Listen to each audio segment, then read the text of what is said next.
할렐루야. 우리 하나님의 말씀 오늘 마태복음 2장 13절부터 23절까지의 말씀 우리 같이 한 절씩 교독하겠습니다. 제가 한 절 읽고 여러분 한 절 읽고 교독하겠습니다. 그들이 떠난 후에 주의 사자가 요셉에게 현몽하여 이르되 헤롯이 아기를 찾아 죽이려 하니 일어나 아기와 그의 어머니를 데리고 애굽으로 피하여 내가 내게 이르기까지 거기 있으라 하시니 헤롯이 죽기까지 거기 있었으니 이는 주께서 선지자를 통하여 말씀하신 바 애굽으로부터 내 아들을 불렀다 함을 이루려 하심이라.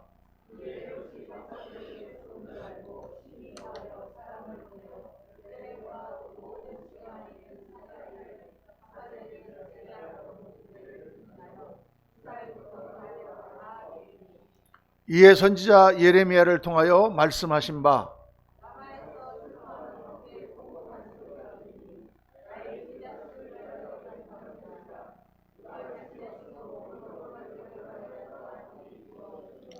헤롯이 죽은 후에 주의 사자가 애굽에서 요셉에게 현몽하여 이르되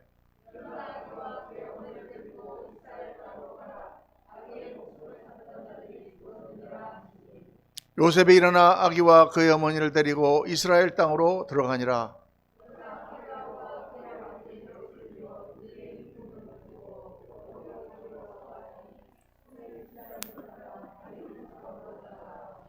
(23절) 같이 읽습니다. 나사렛이라는 동네에 가서 사니 이는 선지자로 하신 말씀에 나사렛 사람이라 칭하리라 하심을 이루려 함이로라. 아멘. 아멘. 오늘 말씀 제목은 하나님 나라가 세워지려면 어떤 일이 있어야 되느냐, 어떤 상황이 벌어지느냐라는 것을 여러분과 함께 묵상하려고 합니다.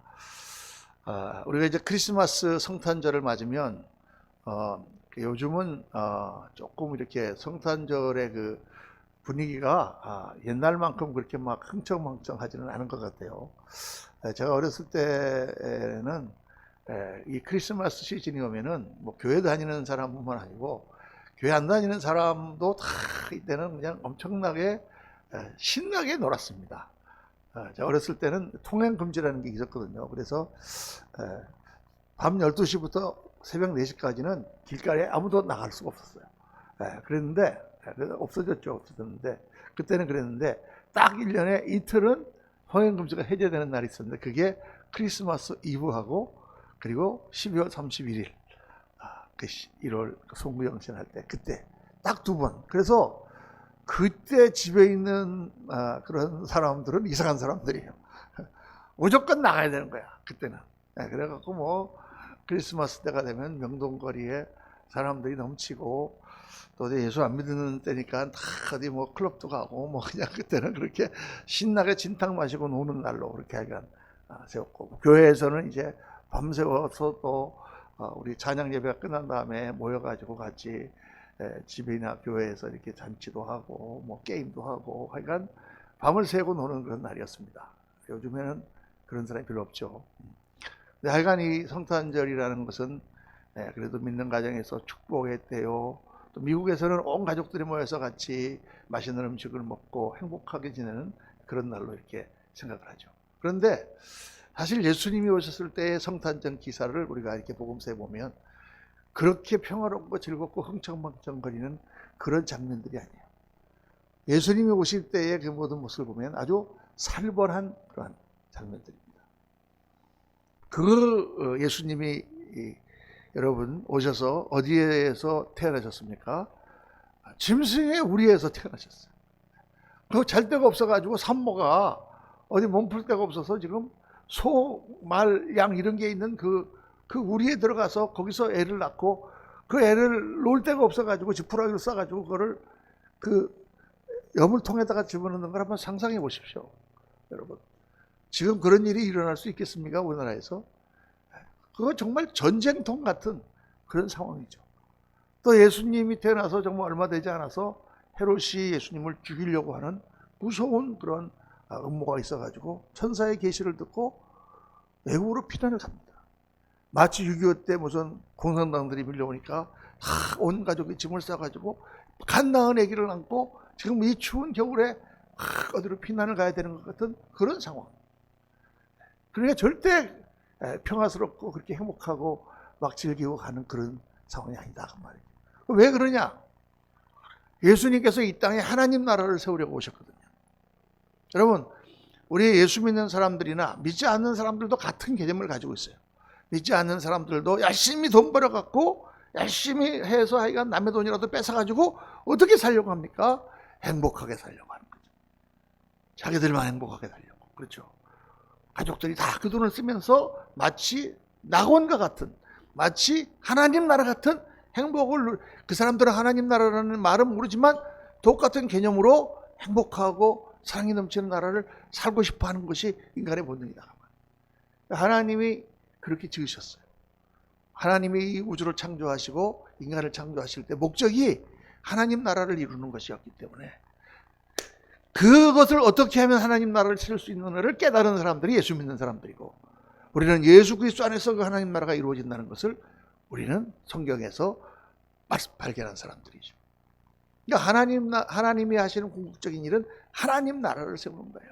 여러분, 그러니까 예수께서 이 땅에 오신 것도 하나님 나라를 세우러 오신 거예요. 하나님 나라라는 게 도대체, 목사님 그 뜬 구름 잡는 얘기 같습니다. 하나님 나라라는 게 쉽게 얘기가예요. 내가 세상 그렇게 힘들고 고통스럽고 병에 걸리고 막 괴로웠는데 어느 날 와서 예수님을 만나고 예수님을 내 안에 영접을 하고 나니까 성령이 충만하게 임하니까 상황은 어려운데도 내 마음 가운데 놀라운 평강이 임하고 기쁨이 넘치는 거예요. 제가 그걸 체험했거든요. 정말 어려운 상황인데 하나님을 만나고 나니까 이 기쁨과 이 감격을 어떻게 표현할 수가 없는 거예요.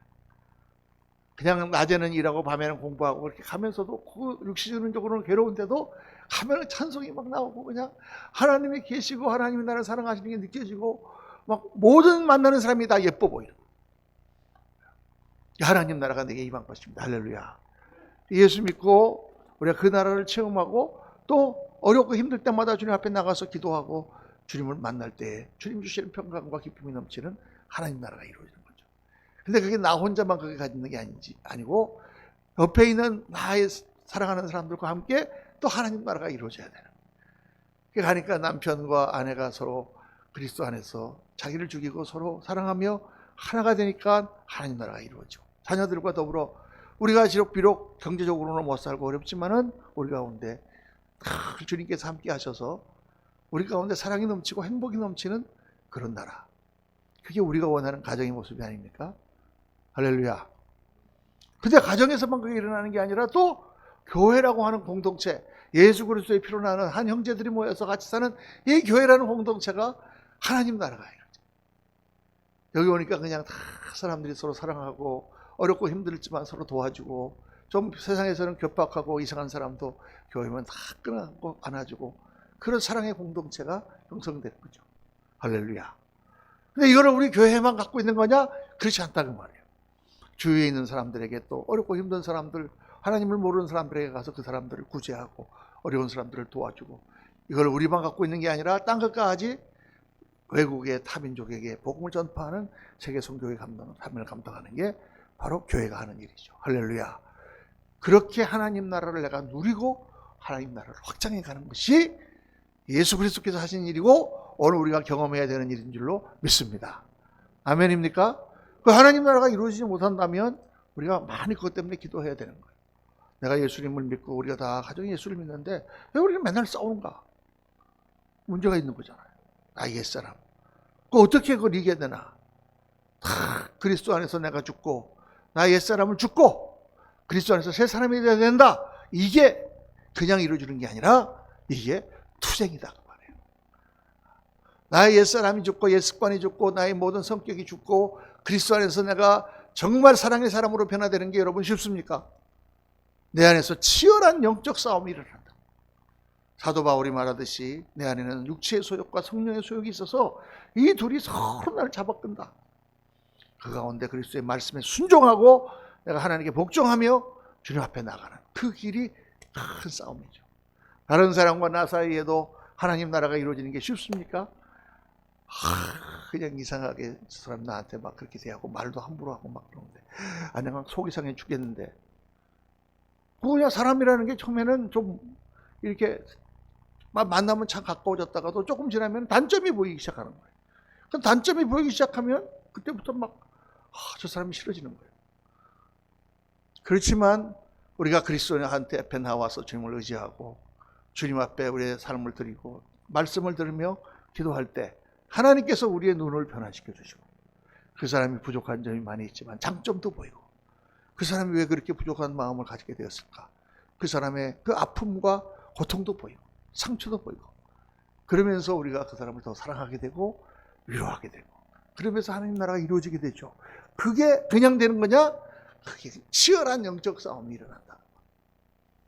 하나님 나라를 전파하는 것도 마찬가지죠. 곳곳에서 그리스도를 반대하는 사람들과 하나님을 믿는 것을 아주 조롱하는 사람들이 있는 가운데서 예수님을 전파하고 예수님의 사랑을 보인다는 것이 치열한 전투다가 말이에요. 예수님이 오셨을 때 그 평화의 왕이 오신 그 베들레헴의 그 자리가 바로 그 치열한 영적인 전투 자리였다. 그것을 오늘 마태복음 2장의 후반부는 말씀하고 있는 거예요. 이게 하나님 나라를 세우는 것이 투쟁이구나. 오늘 그걸 여러분들 꼭 마음에 기억을 하시고 그게 주먹 쥐고 싸우는 투쟁이 아니라 내 안에 일어나는 악한 옛사람의 생각과 이 마귀의 유혹으로부터 우리를 지키고 승리하는 투쟁이 일어나는구나. 자, 그래서 오늘 말씀 보면은 세 가지 기사가 나와요. 이 세 가지 기사를 다 한꺼번에 짧은 시간에 설교하려니까 좀 설렁설렁 넘어가는 것 같지만 여러분 잘 들으셔야 돼요. 오늘 세 가지 사건이 나오는데 첫째는 예수님께서 태어나자마자 얼마 안 돼서 헤롯이 자기를 죽이려고 한다는 그러한 말씀을 천사로부터 듣고 가족이 애굽으로 피난을 가요. 여러분 지금 우리처럼 애굽으로 피난 간다 그러니까 미국으로 이민 가는 거 정도 생각하십니까? 그게 아니에요. 그 당시에는 타지에 가면은 그 사람들이 잘못하면 죽여. 타 지방에 가 산다는 건 그 당시에는 완전히 목숨을 건 모험인 거예요. 우리나라도 옛날에 그랬잖아요. 타지에서 누가 들어오면 저건 뭔 사람이야? 그러고 가서 잡아다가 막 때리기도 하고 그 사람 갖다가 잡아다가 막 다 뺏기도 하고 그 애국으로 피난 갔다는 건 지금 엄청난 고통 가운데 예수님이 지금 그 삶을 시작하신 것입니다. 그 다음에 두 번째는 뭐예요? 끔찍한 사건. 예수님이 떠나가시고 나서 헤롯이 속은 것을 알고 군사들을 보내서 베들레헴에 있는 2살 이하의 유아들을 다 죽이는 몇백 명을 학살하는 이런 무시무시한 사건이 예수님의 탄생과 더불어서 일어나는 것입니다. 어떻게 예수님 평화의 왕이요 사랑의 왕이 이 땅에 오셨는데 이런 끔찍한 일이 일어나는가? 그리고 나서 그 헤롯이 죽고 나서 그 아들 아켈라오가 왕이 됐는데 이제 다시 고향으로 돌아가야 되겠는데 아켈라오라는 이 헤롯의 아들, 큰아들이 굉장히 잔인한 왕이에요. 그래서 갈릴리 지방에는 헤롯 안티파스라고 하는 사람이 지배했었고 그 다음에 그 강 건너 갈릴리 동편에는 그 땅은 이둘의 땅은 거기는 헤롯 빌립이라는 사람이 아들한테 다 나눠줬는데 헤롯 유다는 아켈레오라는 왕이 그 왕자가 지배를 했는데 아주 잔인한 왕. 그래서 거기 가면 유대 땅 가면은 위험하겠다 하고 자기들이 원래 살던 고향인 나사렛으로 가서 살았다. 그래서 예수님이 예언된 대로 나사렛 사람이 되었다. 근데 나사렛 사람이 되었다는 건 무슨 뜻이냐? 촌 사람이 되었다 그런 뜻입니다. 그 당시 유대만 좀 사람 사는 것 같았고 갈릴리 지방은 아주 그냥 별로 그렇게 변방이었는데 그 변방 중에서도 나사렛이라는 동네는 더 변방이고 이방인들도 섞여 살고 아주 가난한 사람들이 농사나 짓고 사는 그런 곳이 바로 나사렛입니다. 나사렛 출신 그러면 그 나사렛 출신이야? 이렇게 얘기하던 것이 나사렛이에요. 그러니까 나다나엘 선지자가 나다나엘이라고 하는 제자가 예수님 처음 만났을 때 빌립이 가서 내가 메시아를 만났다 하니까 그러잖아요. 그건 무슨 나사렛에서 무슨 선한 것이 나올 수가 있느냐. 나사렛 같은 건 촌동네에서 무슨 메시아가 온다 그러느냐. 그렇게 얘기할 정도로 나사렛 사람이라는 말은 천한 출신이다라는 뜻입니다. 이 세 가지를 통해서 하나님의 나라가 이루어지려면 어떤 과정을 거쳐야 되는가를 여러분과 함께 생각해 보려고 하는 거예요. 첫 번째, 애국으로 피난가신 예수를 보면서 우리는 뭘 생각해야 되느냐? 하나님 나라는 투쟁을 통하여 세우신다. 영적 투쟁입니다, 여러분. 우리가 예수님을 믿고 이렇게 하나님 나라에 들어가는 것이 그냥 쉽게 되는 게 아니에요. 내가 지금 예수님을 딱 믿고 교회에 한번 나오는 것조차 이게 투쟁이에요, 여러분. 또 이상하게 말이죠. 제가 예수님 믿기 전에는 일요일날 나한테 전화 거는 친구들이 별로 없었어요. 그때는 저는 집사람을 따라서 그냥 운전수로서 교회를 다닐 때거든요. 근데 그냥 저 사람이 가야 되기 때문에 나도 어쩔 수 없이 교회를 가는 거죠.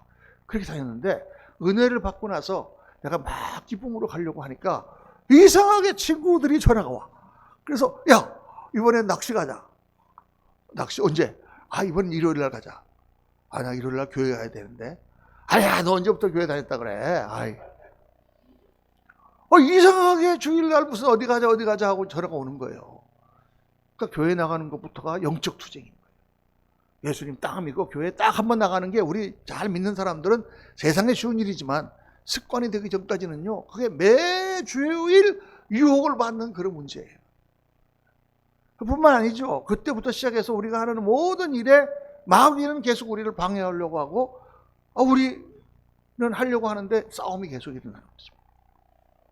그러니까 작은 일부터가 영적 투쟁이야. 근데 여러분, 이거는 그럴 수밖에 없는 것이, 오늘 말씀 보면은 이 예수님이 애국으로 피난 갔다가 다시 돌아오는 그 사건을 구약의 호세아서에 보면 호세아서 11장 1절에 애국에서 내 아들을 불렀다라는 말씀이 나오는데, 그 말씀이 바로 예언이고 그것은 예수 그리스도를 애국에서부터 불렀다라는 말씀을 이룬 것이다 라고 마태가 지금 기록을 해놨거든요. 근데 이 말씀을 호세아서 11장을 읽어보면 이 말씀은 예수님을 불러내신 게 아니고 이스라엘 백성을 불러내셨다는 뜻이에요. 이스라엘 백성이 지금 애굽에 노예로 잡혀 있는데 이스라엘 백성을 내가 불러냈다. 근데 마태는, 예수님의 사도 마태는 애굽에서 이스라엘 백성들을 불러낸 것과 하나님께서 애굽에서 예수님을 불러내신 것과 똑같은 일이다라고 말씀하고 있는 것입니다. 왜 똑같은 일이냐? 이스라엘 백성들이 애굽 땅에서 나오는 것 자체가 투쟁이었단 말이에요. 여러분, 이스라엘 백성들이 애굽에서 나오는 거가 자기들이 원해서 그랬습니까? 아니면 하나님이 거의 반강제적으로 그들을 끌어내셨습니까? 하나님이 반강제적으로 끌어내셨어요. 그 사람들은 노예로 400년을 살아서 자유가 뭔지도 몰라.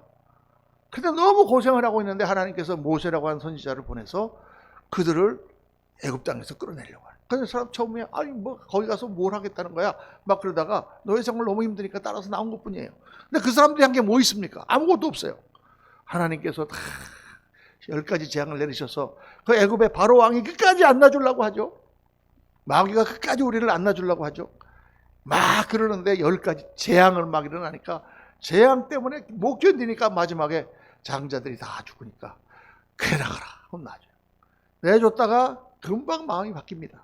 그래서 또다시 이 이스라엘 백성을 잡으려고 군대를 보내서 쫓기는데 하나님께서 홍해를 가르시고 이스라엘 백성들을 구출해내시고 뒤따라오던 모든 적군을 거기서 다 수장시키시죠. 어마어마한 투쟁의 역사가 일어났는데 이스라엘 백성은 한 게 아무것도 없어요. 하나님이 하셨어. 그러니까 우리가 예수를 믿고 구원받는 것은 다 하나님이 하신 일인 줄로 믿습니다. 아멘입니까? 그런데 그렇게 구원받은 이스라엘 백성이 가나안 땅으로 들어가는 과정은 어떻습니까? 그때부터 치열한 싸움이 있는 거예요. 다 하나님이 하시는데 이스라엘 백성들이 감당해야 되는 게 있는 거예요. 광야에 나가니까 환경적인 어려움이 닥칩니다. 먹을 것도 없어, 물도 없어.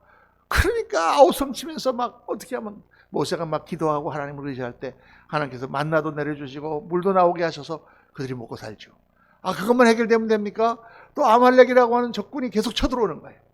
그럼 싸워야 되는 거예요. 싸움도 한번 해보지 못했던 그런 오합지졸 같은 이스라엘 백성들이 여호수아의 지도와 모세의 기도 가운데 싸움을 싸워서 이겨야 되는 거예요.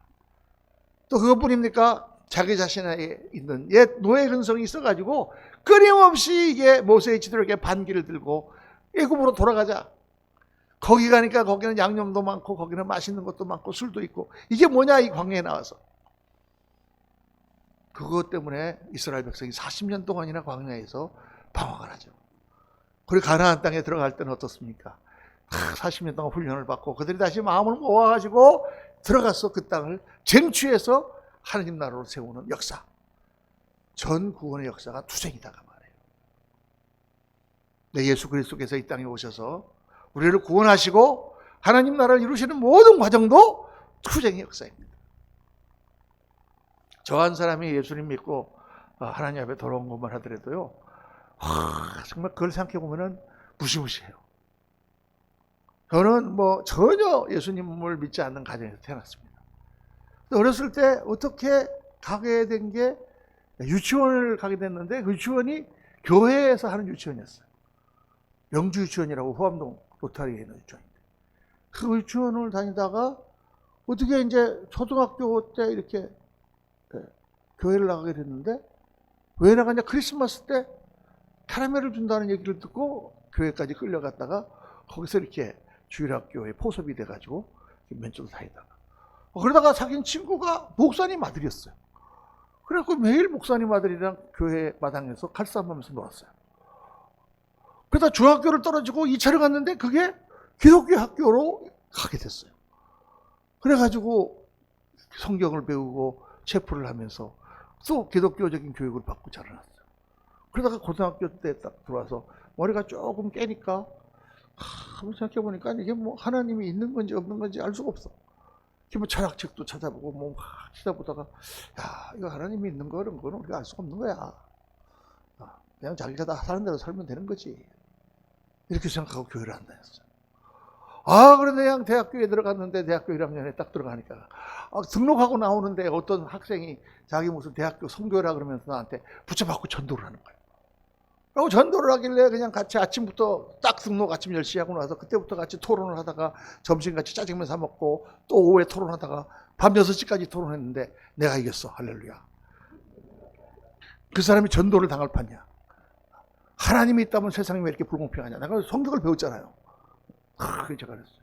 아니, 가룟 유다는 예수님을 따라다니려고 그렇게 노력을 했는데 결국 예수님을 배반했고, 사도 바울 같은 사람은 예수님을 핍박하고 교회를 핍박했는데 어쩌다 그 사람은 예수님을 믿고 그렇게 사도가 됐냐?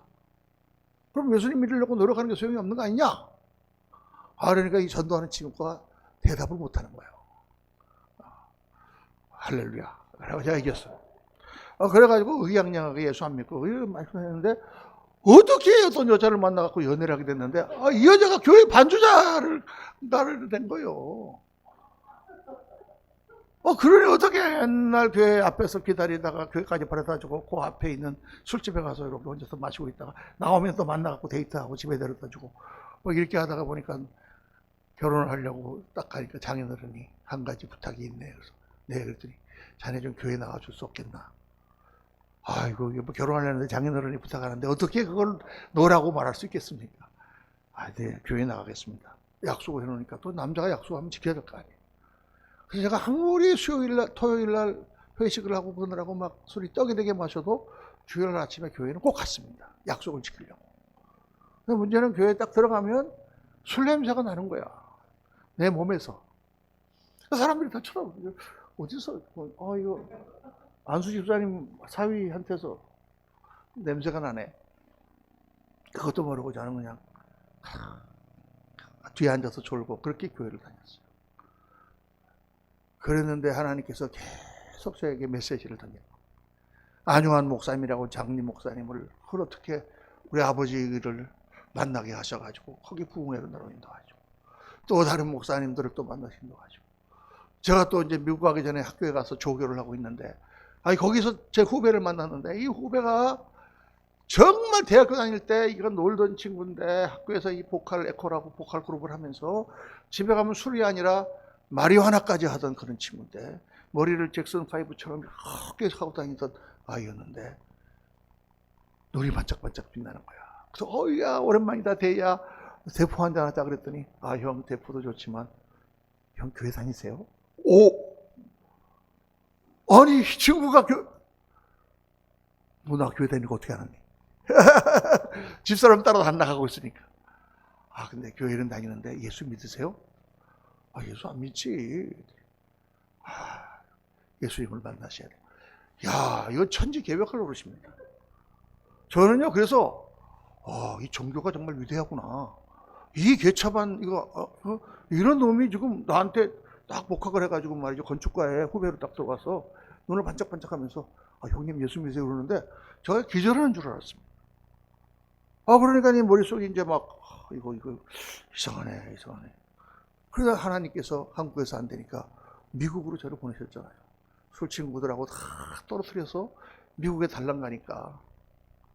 그래도 거기 가서도 어떻게든지 친구들을 사귀어가지고 계속 같이 마시고 그러려고 하는데 하나님께서 드디어 딱 치셔서 1984년 4월 10일 날 예수님을 만났습니다. 할렐루야. 그 지나온 과정을 생각해 보니까 정말 말할 수 없는 투쟁입니다. 하나님은 계속 나를 부르시고 나는 계속 도망다니고 끈질긴 하나님의 수작 가운데 하나님께서 탁 나를 어느 순간 잡아가지고 탁 하나님을 이렇게 만들었어요. 야, 참 여러분, 우리의 신앙 생활 자체가 영적 투쟁입니다. 내 하나가 변하는 것도 쉽지가 않지만 우리 사이에 하나님 나라가 이루어지는 게 쉽지 않아요. 교회에 나와서 우리 정말 다른 사람끼리 모여서 한 형제가 되는 거 이거 쉽지 않습니다. 복음을 인도에 가서 지금 이영호 목사 전도하는 거 이거 쉽지 않습니다. 목숨 걸고 하는 투쟁이죠. 하나님께서 이러한 투쟁 가운데 바로 역사하셔서 그렇게 예수 그리스도가 이 땅에 오셨고 그렇게 하나님 나라가 이루어진다는 것을 우리에게 계시하시는 것이죠. 두 번째로 이 하나님 나라의 건설에는 반드시 뭐가 동반된다? 희생이 동반된다는 것입니다. 이 싸움은 영적 싸움이고 육신적인 싸움이 아니기 때문에 주먹으로 상대방을 누르는 게 아니라 내 희생과 사랑으로 하나님 나라를 보여주고 이루는 것이 하나님 나라 건설의 방법이에요. 그러니까 말할 수 없이 억울하고 말할 수 없이 황당한 사건들이 일어나는 것입니다. 왜 이 베들레헴의 이 유아들이 예수님이 오신 이 기쁜 날, 이 기쁜 그런 상황 가운데서 왜 그들이 무참하게 살해돼야 되느냐? 이 평화의 왕이 오시고 사랑의 왕이 오셨는데 왜 지금 베들레헴의 유아들은 거기서 죽어야 되느냐? 유아의 의문을 가진 사람들이 많습니다. 왜 죽어야 되느냐? 전쟁이기 때문에 그래요. 전쟁에서 폭탄이 떨어지면 군인들만 죽습니까? 옆에 있는 사람들 다 죽는 거예요. 아무 죄 없는 사람도 다 죽는 거예요. 전쟁에 관여하지 않는 사람도 다 포탄 맞아 죽는 거예요. 아이들도 죽고 노인네도 죽고 다 죽는 거예요. 그렇기 때문에 영적 싸움에는 반드시 그런 사상자들이 생기고 그 가운데 믿는 사람들의 희생이 들어가야 하나님 나라가 세워진다. 그래서 이 사건을 지금 제가 성경을 조금 해설하려고 여러분 모르시는 분들은 그냥 지나가도 좋습니다. 근데 이 사건을 지금 마태가 말하면서 예레미야서에 나오는 예언을 말씀하세요. 이게 무슨 말이냐? 여호와에서 같이 말씀하시니라 라마에서 슬퍼하며 통곡하는 소리가 들리니 라헬이 그 자식 때문에 애곡하는 것이라. 라마에서 라헬이 애곡을 한다고 말이에요. 라헬이. 그 라헬은 언제 사람이냐? 이 예언이 일어나기 거의 1000년 전 사람이에요. 1000몇백 년 1400년 전 사람이에요. 근데 라헬은 뭐예요? 야곱의 아내였죠. 야곱의 두 아내 중에 동생 아내인데 라헬은 굉장히 예쁘고 야곱의 남편의 사랑을 많이 받았는데 라헬에게 결정적인 그 당시 사람 여자에게 결정적인 그러한 문제가 하나 있었으니 뭐냐 하면 자식이 없는 거예요. 자기 언니인 레아는 얼굴이 좀 이렇게 좀 그래도 그냥 자식을 많이 낳는데 자기는 자식을 못 낳는 거예요. 그래서 종을 들여가지고 자식도 낳고 했지만 자기 몸에 자식이 안 낳는 거예요. 그래서 라헬은 하나님 앞에 그냥 아들을 달라고 기도하고 이 아들이 없는 것은 그 당시 이스라엘 여자들에게는 최대의 수치요 또 불행이기 때문에 그래서 그때까지 이스라엘 사람들은 라헬은 자식이 없어서 한이 쓴 여자의 표상이에요. 그러니까 라헬이 결국은 11번째 아들 요셉을 낳죠. 그리고 12번째 아들을 낳다가 노산으로 죽었어요. 라마라고 하는 곳에서 베들레헴에서 한 10km 떨어진 라마라는 곳에 오다가 마지막 아들을 낳고 노산이니까 지금처럼 이렇게 시설이 좋았으면 괜찮았을 텐데 그 당시에는 너무 나이가 많아서 아들 낳다 죽었어요. 그러니까 라헬 그러면 아들이 없어서 서러워하는 어머니 라헬 바로 이스라엘 사람들에게 꽂힌 이미지다 말이에요. 그런데 지금 예레미야가 뭐를 예언하고 있냐면 장차 이스라엘이 망해서 하나님이 그들을 심판해서 외국이 쳐들어올 텐데 그러면 수많은 남자들이 죽고 그것 때문에 엄마들이 여자들이 다 애통할 것이다 라는 말을 예언을 한 거예요. 그런데 이 예언을 마태가 갖다가 예수님이 태어나실 때 아들이 학살돼서, 애들이 학살돼서 그 어머니가 통곡하는 것도 꼭 마찬가지다. 영적 전쟁이 시작됐다. 그리고 어떤 역사가 일어날 거냐. 그리고는 하나님께서 그 울음소리를 들으시고 그들을 다시 돌이킨다고 하는 예레미야 예언을 그대로 받아서, 그렇게 예수님께서 그들을 그런 희생과 고통 가운을 지나서 그들을 돌이키신다고 하는 예언으로 연결을 따르시겠다. 이해가 되시면 아멘 하시기 바랍니다. 안 돼도 아멘 하시기 바랍니다. 상당히 지금 어려운 내용이에요. 이 신학적으로 굉장히 연구를 많이 해야 되는 내용인데 이해를 못 하시는 분들도 계실 거예요. 근데 새 시대의 예언을 지금 겹쳐서 딱 지금 마태가 말하면서 예수님이 태어나셨을 때 수많은 유아들이 학살을 당하고 그 희생의 터 위에 하나님 나라가 서는 것을 지금 이미지로 보여주고 계십니다. 여러분, 하나님 나라는 희생을 통해서 이루어져요. 그 궁극적으로 누가 죽으셨어요?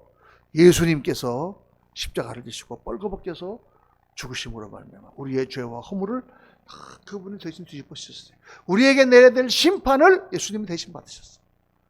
그래서 우리가 예수님을 믿기만 하면 예수님과 하나가 되어서 연합해서, 오늘 우리가 세례식을 합니다마는 이 세례식의 가장 중요한 의미가 뭐냐? 예수님과 내가 연합했다는 거예요. 하나가 됐다는 거예요. 그 예수님 백두산 가면 나도 백두산. 왜 연합했으니까? 예수님에게 딱의 빛처럼 내가 붙었으니까.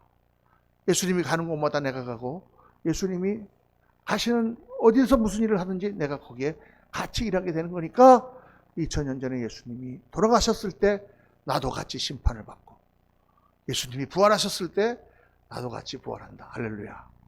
그게 세례의 의미예요. 로마서 6장에 나오는 말씀. 우리가 그리스도와 연합하여 세례를 받고, 그리스도의 죽으심과 함께 장사 지낸 바 되고, 그리스도의 부활하심과 함께 우리도 부활한다.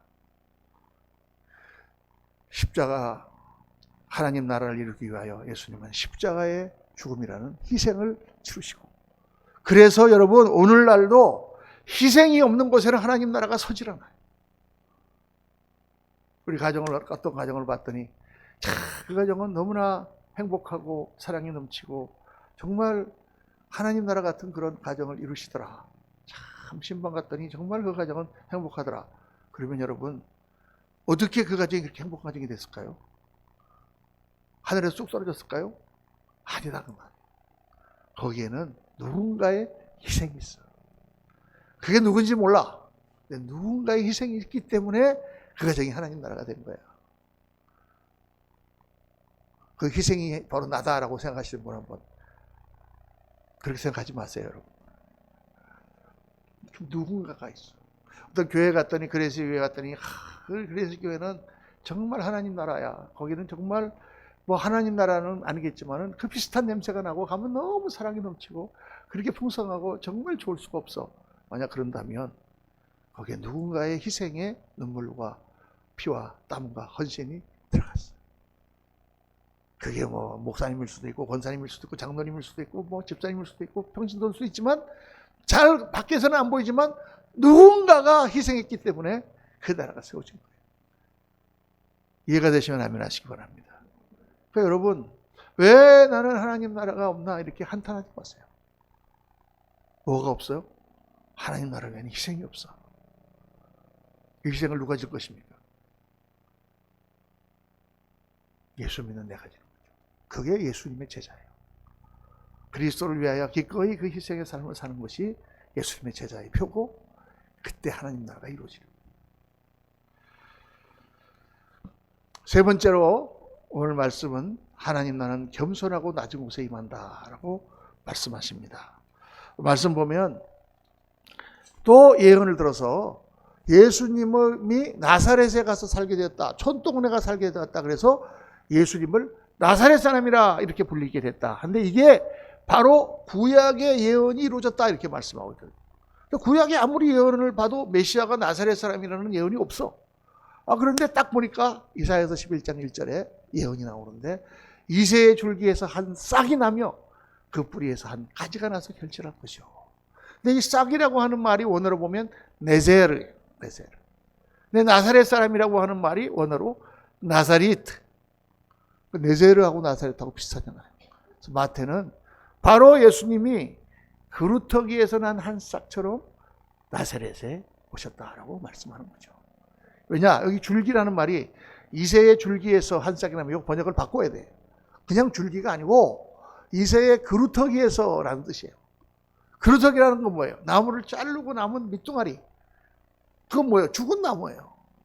더 이상 거기서는 아무것도 나지 않아. 그런데 거기서 싹이 싹 다시 나서 그 나무를 다시 살리는 것을 지금 보여주고 있다고 말해요. 그림을 보면 이렇게 되어 있습니다. 네, 그루터기에 싹이 하나 납니다.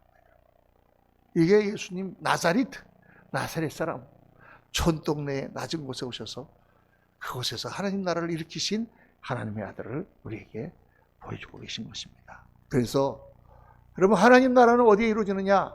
낮고 천한 데서 이루어져요. 우리나라가 낮고 천하고 어려울 때는 예수님 잘 믿었습니다. 정말 하나님 앞에 충성을 다했습니다.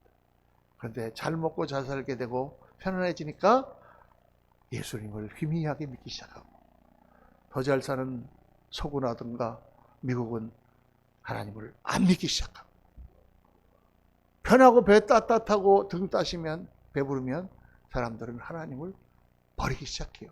참 이상하죠. 그렇게 어렵고 힘들 때 하나님께 구해서 하나님께서 채워주시고 잘 살게 해주셨으면 더 하나님을 잘 믿어야 될 텐데 사람이 이상해요. 어렸을 때 정말 가난하고 배고플 때 친구가 와서 도와주고 얼마나 고맙습니까? 나중에 잘 살고 나면 그 고마움을 잊어버리는 사람이 많아요. 대부분 그렇습니다. 네, 오늘도 하나님 나라는 어디에 많으냐? 낮고 천한 곳에 이루어져요. 그럼 목사님 부자는 그러면 예수님 못 믿습니까? 아니죠. 부자도 내가 가진 이 재물보다 하나님 나라가 더 귀하다라고 생각하시는 분들은 귀하게 쓰임 받습니다.